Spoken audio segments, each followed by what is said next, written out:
Hello guys, welcome back to my channel. আজকের ভিডিওতে আমি যে টপিকটা নিয়ে ডিসকাশন করব সেটা খুব একটা ইম্পর্ট্যান্ট টপিক, এবং এই জাতীয় টপিক আপনাকে এই কারণেই আমি জানাবো কারণ এটা অপশন ট্রেডিংয়ের একটা পার্ট নাম্বার ওয়ান। সেকেন্ড হচ্ছে এটা আপনার টাকা সেভ করতে অর্থাৎ এসটিটি পয়সা সেভ করতে হেল্প করে। আর থার্ড যে জিনিসটা সেটা হচ্ছে অনেকেই আছেন যারা উল্টোপাল্টাভাবে অপশন শেখান বা শেখাতে চান, আপনি তাদেরকে বুঝবেন কী করে। একটা ছোট কোশ্চেন করলেই আপনি বুঝতে পারবেন, এবং সেই কোয়েশ্চেনটা কীভাবে হবে সেই জিনিসটা আমি আপনাকে দেখাতে চাই। ওকে, তো আজকে যে জিনিসটা নিয়ে ডিসকাশন করব জেনারেলি সেটা হচ্ছে এক নাম্বার যে সিনথেটিক ফিউচার বলতে কী বুঝি, আর দুটো ছোট স্ট্র্যাটেজি অনেকটা লং স্ট্র্যাডেলের মতোই, সেটা হচ্ছে স্ট্রিপ এবং স্ট্র্যাপ। এই তিনটে জিনিস নিয়ে ডিসকাশন করব। তো যাই হোক, সবার আগে আমি চলে যাচ্ছি আমার কম্পিউটার স্ক্রিনে, এবং এই যে এই অপশন কোর্সটার মধ্যে আমরা সমস্ত রকম স্ট্র্যাটেজিগুলোকে নিয়ে এখন আপাতত ডেসক্রাইব করছি বা ডিটেলসে বোঝার চেষ্টা করছি। তো আপনি কিভাবে সেই জিনিসটা করবেন বা কিভাবে আপনার সেই জিনিসগুলো অ্যাপ্লাই করা উচিত সেই নিয়েও ডিসকাশন করব। তবে এই মুহূর্তে সমস্ত স্ট্র্যাটেজিগুলো বলছি। আজকে এই স্ট্র্যাটেজি ডিসকাশনে আমরা যে টপিকটা নিয়ে শিখবো সেটা হচ্ছে সিনথেটিক ফিউচার। ওকে, এই জিনিসটা আমরা আজকে শিখব। তো সিনথেটিক ফিউচার বলতে কী বুঝি, আমরা একটা জিনিস দেখেছি, যদি আমরা একটা ফিউচার বাই করি বা একটা ফিউচার সেল করি, অর্থাৎ একটা ফিউচার লটের কথা বলছি, সেটা যদি আমরা করি তাহলে কি হবে, সেটা যদি 1 পয়েন্ট ওপরের দিকে আন্ডারলাইন বাড়ে, অর্থাৎ এটা হচ্ছে আন্ডারলাইন, এটা ধরুন আমি নিফটি চার্ট খুলে রেখেছি, তো নিফটি যদি 1 পয়েন্ট বাড়ে তাহলে ফিউচারও 1 পয়েন্ট বাড়ে, রাইট? 1 পয়েন্ট বাড়ে। এটা যদি হয় তাহলে এর জন্য আমি ফিউচারের জন্য বলতে পারি যে ফিউচারের ডেল্টা হলো 1, রাইট? ফিউচারের যদি আমি বলি থিটা, এটা হলো 0, রাইট? ফিউচারে যদি আমি বলি ফিউচারের ভেগা 0 হয়ে যাবে মোটামুটি। আর ফিউচারের যদি গামা বলি, এটাও 0 হয়ে যাবে, রাইট? তো বেসিক্যালি ফিউচারে যেটা হয় সেটা হচ্ছে ডেল্টাটা নিয়ে কাজ হয়। ওকে, তাহলে আমরা সিনথেটিক ফিউচার বলতে কি বুঝি? সিনথেটিক ফিউচার বলতে বুঝি, যদি আমি একটা কল ইউরোপিয়ান অপশন বাই করি এটিএমে, ওকে, আর সেম পুট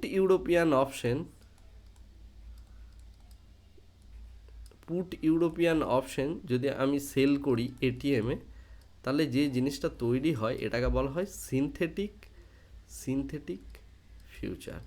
ওকে, অর্থাৎ আমি যেটা বলছি 1 CE minus 1 PE equals to হচ্ছে তোমার 1 CE plus 1 PE minus 1 PE equals to হচ্ছে সিনথেটিক ফিউচার। ওকে, বেশ, 1 CE মাইনাস 1 PE, রাইট? একইভাবে 1 PE মাইনাস 1 CE এটা ইকুয়ালস টু সিনথেটিক ফিউচার। কেন হচ্ছে না, এর ডেল্টাটা 0.5, যেহেতু এটা আমি এটিএমে নিয়েছি, রাইট? আর এটা আমি সেল করেছি, রাইট? তো 1 CE মাইনাস পিই যে ডেল্টা সেটা হচ্ছে -0.5, এটার মানে দাঁড়াচ্ছে 0.5 প্লাস 0.5, রাইট? তার মানে 1।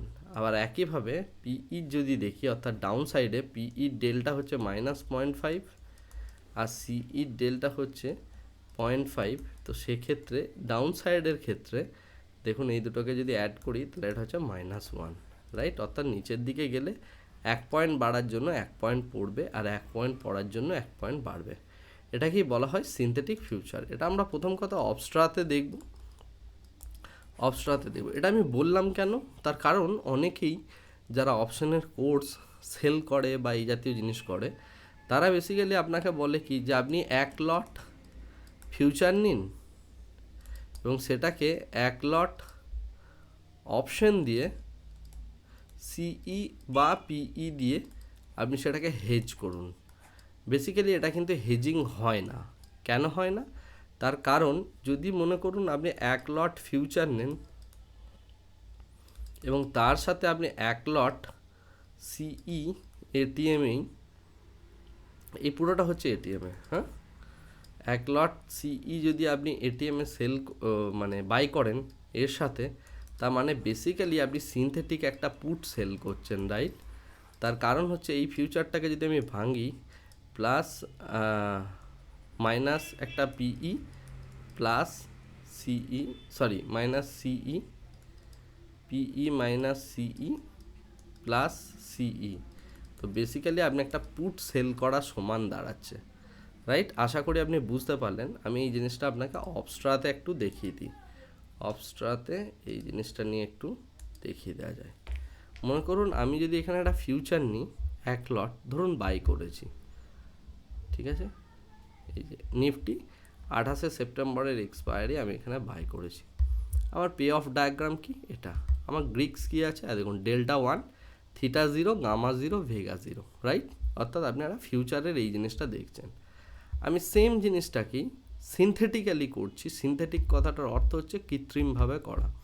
তো কৃত্রিমভাবে যখন আমি এই জিনিসটা করব, তখন কি দাঁড়াচ্ছে, আমি এখানে 1 লট, এটাকে অপশনে যদি কনভার্ট করি, এটা আমরা কেন করি সেটা নিয়েও বলবো আমি। মনে করুন এটিএম এই মুহূর্তে কত আছে, 19,450, তো ঠিক আছে 19,450 এর সিই 1 লট বাই করলাম, আর এর পিই 1 লট আমি সেল করে দিচ্ছি। এটা যদি আমি করি তাহলে ঘটনাটা কী আছে দেখুন, পে অফ ডায়াগ্রাম সেম দাঁড়ালো। আমি গ্রিক্সে যদি যাই, গ্রিক্স দেখুন মোরাললেস কী দাঁড়াচ্ছে, আপনি নিজেই দেখুন।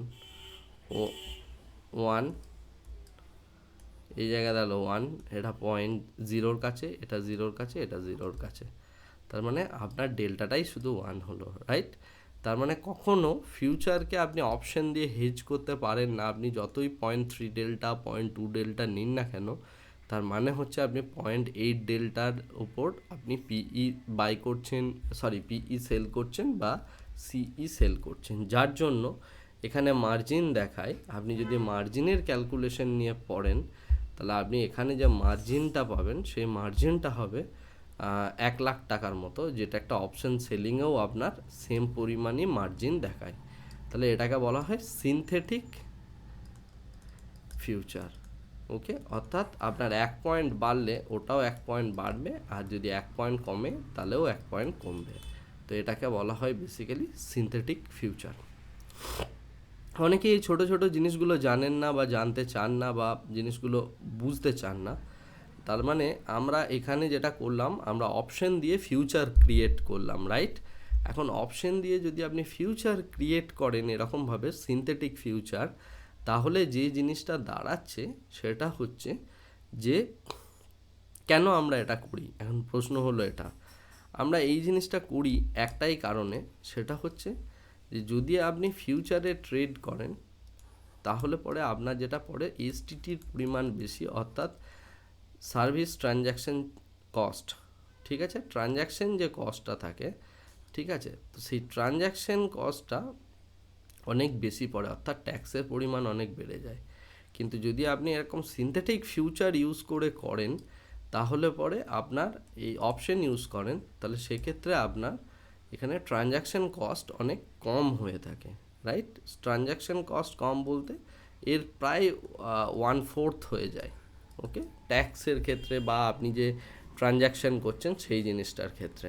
তো সেই কারণে এই জিনিসটা করা হয়। এটার একটাই ডিসঅ্যাডভান্টেজ, সেটা হচ্ছে ফিউচার যখন যদি আপনি ট্রেড করেন, আপনি এখানে এসএল পুট করতে পারবেন সিস্টেমের মধ্যে, কিন্তু আপনি যদি এইভাবে অপশনের মধ্যে দিয়ে সিনথেটিক ফিউচার বানান, তাহলে সেক্ষেত্রে আপনি এসএল পুট করতে পারবেন না সেই অর্থে। তার কারণ হচ্ছে এই কোন লেগটা কখন কত বড় হবে সেটা আপনি ঠিক বুঝে উঠতে পারবেন না, ওকে। তো সেই কারণে এই সিনথেটিক ফিউচারের এটাই ডিসঅ্যাডভান্টেজ। বাট আপনি যদি ইন্ট্রাডে ট্রেডিং করতে চান ফিউচারে, তাহলে সেক্ষেত্রে সিনথেটিক ফিউচার হচ্ছে একমাত্র অপশন, কারণ আপনাকে সিস্টেমের সামনে বসে থাকতে হবে। সিস্টেমের সামনে না বসে থেকে আপনি এই জিনিসটা করতে পারবেন না। তাহলে এটা গেল সিনথেটিক ফিউচারের ব্যাপার, যেটা আপনি আশা করি বুঝেছেন। এখন আমরা যে জিনিসটা নিয়ে কথা বলবো সেটা হচ্ছে স্ট্রিপ আর স্ট্র্যাপ, এই দুটো জিনিস নিয়ে কথা বলবো। স্ট্রিপ হচ্ছে একটা স্ট্র্যাটেজি যেখানে এটা হচ্ছে একটা বিয়ারিশ স্ট্র্যাটেজি, আর এটা হচ্ছে একটা বুলিশ স্ট্র্যাটেজি। ওকে, দুটো জিনিস প্রায় এক। এই দুটো দেখতে অনেকটা লং স্ট্র্যাডেলের মতো হয়। লং স্ট্র্যাডেল বলতে আমরা এটিএমে যে 1 লট কল 1 লট পুট বাই করি সেটাকেই বলা হয় লং স্ট্র্যাডেল। এখন স্ট্রিপের ক্ষেত্রে আমরা কি করি, একটা আমরা সিই বাই করি আর তার সাথে দুটো পিই বাই করি। ঠিক একইভাবে স্ট্র্যাপের ক্ষেত্রে আমরা একটা পিই বাই করি, একটা সিই বাই করি, এটা বুলিশ স্ট্র্যাটেজি। দুটো সিই বাই করি, তার সাথে আমি একটা পিই বাই করি। ওকে, জাস্ট এটার উল্টো। ঠিক আছে, তো এটাকে বলা হয় স্ট্রিপ, এটাকে বলা হয় স্ট্র্যাপ। কেন করা হয় না, এই বিয়ারিশ মেন্টালিটি যদি আপনার থাকে তাহলে আপনি চাইবেন যখন এটা মার্কেটটা নিচের দিকে পড়বে তখন যেন আপনার প্রফিটের পরিমাণ বাড়ে, বাট এইটা যদি আপনার এগেনস্টে যায় সেক্ষেত্রে আপনার সামান্য পরিমাণে জিনিসটা যেন হেজ থাকে। ঠিক আছে, উল্টো দিকে গেলেও যেন আপনার সামান্য প্রফিট হয়, অর্থাৎ আপনার ভিউটা হচ্ছে স্লাইডলি বিয়ারিশ। আর যদি ভিউটা স্লাইডলি বুলিশ হয় তখন আপনি স্ট্র্যাপ ইউজ করবেন। এইটা জেনারেলি ইন্ট্রাডে ট্রেডিংয়ের ক্ষেত্রে ইউজ হয় না, এটা পজিশনাল ট্রেডিংয়ের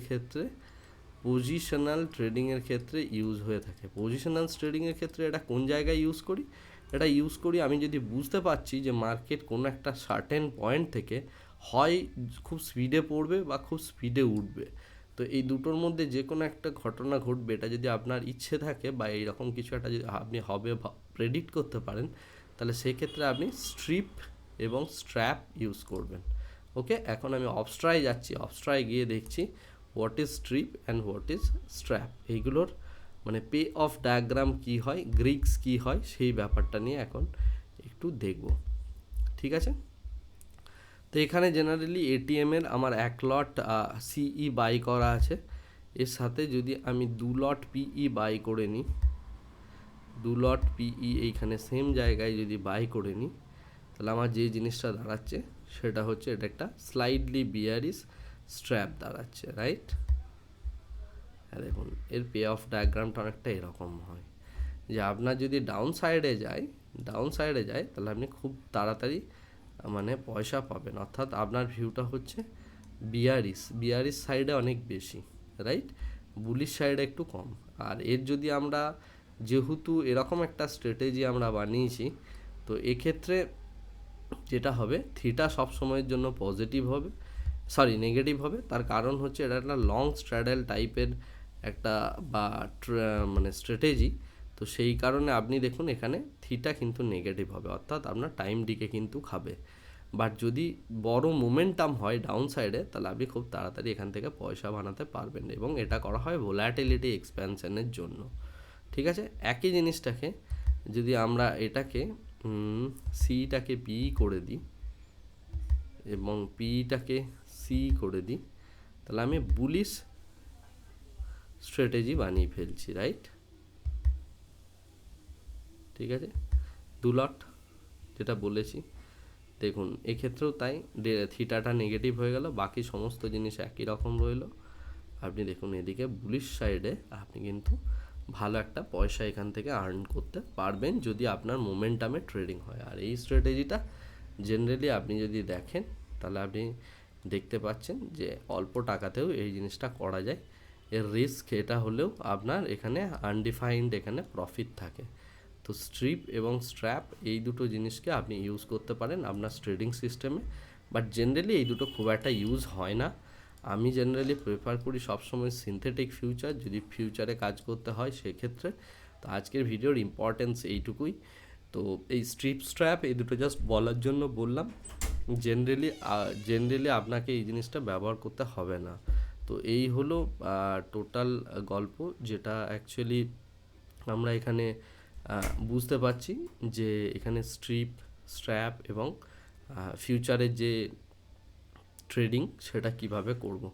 ফিউচার ট্রেডিং করতে অনেকেই ভয় পান, বাট ফিউচার ট্রেডিং অনেক ক্ষেত্রে লাভজনক হয়, এবং যেখানে আপনি ইন্ট্রাডের ক্ষেত্রে মেনলি যদি মোমেন্টাম এক্সপেক্ট করতে পারেন, টেকনিক্যাল অ্যানালিসিস বেস করে ট্রেড করতে পারেন, তাহলে অপশনের থেকে আমার মনে হয় যে ফিউচার অনেক বেশি লাভজনক। বাট যেহেতু আপনার পকেটে পয়সা কম, সেই জন্য অনেকেই অপশন বাইংয়ের দিকে চলে যান এবং সেই কারণে গিয়ে ম্যাক্সিমাম টাইম আপনি লস করতে থাকেন। তো এটার কারণটা একটাই, সেটা হচ্ছে প্রবাবিলিটি অফ প্রফিট আপনার এগেনস্টে থাকে। তো প্রবাবিলিটি অফ প্রফিটটা সেই কারণে আপনাকে ঠিকভাবে জাজ করে মার্কেট কোন দিকে যাচ্ছে, কোন দিকে যেতে পারে, ম্যাক্রো ইকোনমি মাইক্রো ইকোনমি জাজ করে আপনি এখানে মানে অপশানে ট্রেড করতেই পারেন। সেগুলো আপনি যদি চেষ্টা করেন আপনি একটু লং অপশন নিয়ে কাজ করবেন, তাহলে সেটা একটু ভালো হয় ইন্ট্রাডে ছাড়া। মানে ইন্ট্রাডেতে যদি আপনি এই জাতীয় অপশন ট্রেডিং করেন কন্টিনিউয়াসলি, প্রত্যেক 5 মিনিট অন্তর বাই সেল ইত্যাদি করতে থাকেন, তাহলে লসের পরিমাণ অনেক বাড়ে, সেটা আপনি দেখেছেন। অপশনে সেই কারণে নেকেড বাইং না করে আপনি সবসময় চেষ্টা করবেন যে স্ট্র্যাটেজি অ্যাপ্লাই করে যদি আপনি ট্রেডিং করেন, তাহলে আপনার রিস্ক সবসময় কন্ট্রোলে থাকবে। আর এই স্ট্র্যাপ বা এই জাতীয় স্ট্র্যাটেজিগুলো, এগুলো কিন্তু আপনি খুব বেশি অ্যাপ্লাই করবেন না। এগুলো হচ্ছে বছরে একবার ইউজ করলেন, বছরে দুবার ইউজ করলেন, যখন আপনি ভোলাটিলিটি এক্সপেক্ট করছেন, বা লং স্ট্র্যাডেলের কথা, যখন আপনি ভোলাটিলিটি এক্সপেক্ট করছেন, সেই সমস্ত জায়গাগুলোতে আপনি 3-4 দিন ধরে হয়তো পজিশনটা হোল্ড করার কথা ভাবছেন। তো সেক্ষেত্রে আপনি এই টাইপের ট্রেডিং স্ট্র্যাটেজিগুলো অ্যাপ্লাই করতে পারি। আশা করি এই ভিডিওটা আপনার যথেষ্ট ভালো লেগেছে, এবং এই ভিডিওটা ভালো লেগে থাকলে অবশ্যই একটা লাইক করে দিন, এবং তার সাথে সাথে এই চ্যানেলটাকে শেয়ার করুন আপনার বন্ধুদের মাঝে, যাতে তারা অপশন ট্রেডিংটাকে সবার আগে ভালো করে জানতে পারে, শিখতে পারে, বুঝতে পারে। তো জানা, শেখা, বোঝাটা সবার আগে ইম্পর্টেন্ট, তারপরে হচ্ছে ট্রেড করা। ওকে, তো এই বলেই আজকের ভিডিওটা এখানেই শেষ করছি। Thank you very much, bye by.